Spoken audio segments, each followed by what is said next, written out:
Wallpaper is not a dirty word. I know a lot of you guys are scarred from having to remove wallpaper from the 80s, but it really can make a huge impact, especially in a tiny space.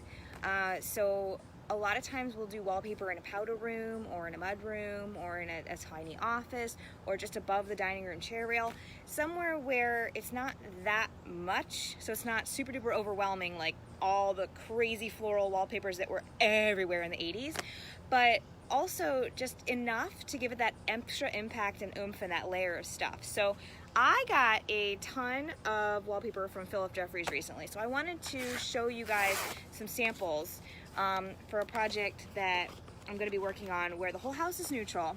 It's very glam, it's very stylish, but since the whole house is neutral, what you really need to do in that case is layer, layer, layer, right? So one of the best ways to layer is with wallpaper. So we're going to do wallpaper in a couple of different rooms in her house. And you know, she wants something glam, so this may not be for everybody, but I want florals and ivy and stuff like that. There are so many different options now for wallpaper. So you've got, this is vinyl, by the way, so this stuff is kid-proof. You can scrub it. It's literally scrubbable. It's great for bathrooms. Yeah, this is glam, right? I told you, it's a glam client. But just to give you an idea, there's no florals here, there's no ugly 80s motifs going on here. In contrast, this is also a vinyl, but this is a grass cloth vinyl. But the benefit of doing vinyl is you won't see the same lines. But to give you an idea, like this is very subtle. So you could put this on a wall just for that added texture in a space that's mostly neutral, but still have some really cool color. This is their cork product. I swear I'm not like advertising for Philip Jeffries. I just happen to have a thing of wallpaper. This is their cork product. I love this stuff. Talk about giving like texture and oomph to a wall. It's got, you know, like the metallic in the background. It could be great just on a small ceiling too.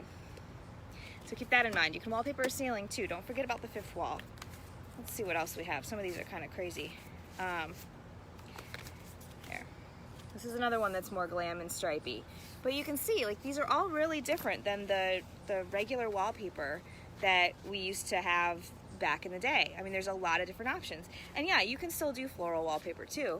I love floral, but not everybody does. So I just wanted to show you guys some different options. This one is like an animal print.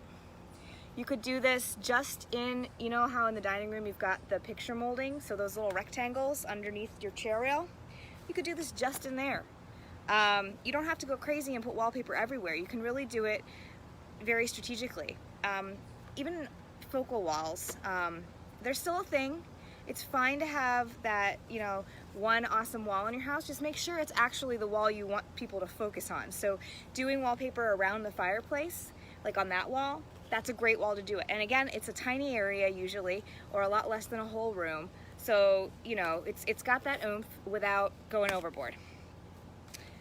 So that's just what I wanted to show you guys. I know it's been forever since I've been online. You know, it's been quite a few months of interestingness, but I hope to pop back on more. And if you guys have any questions for me, feel free to PM me. We'll talk later. Bye.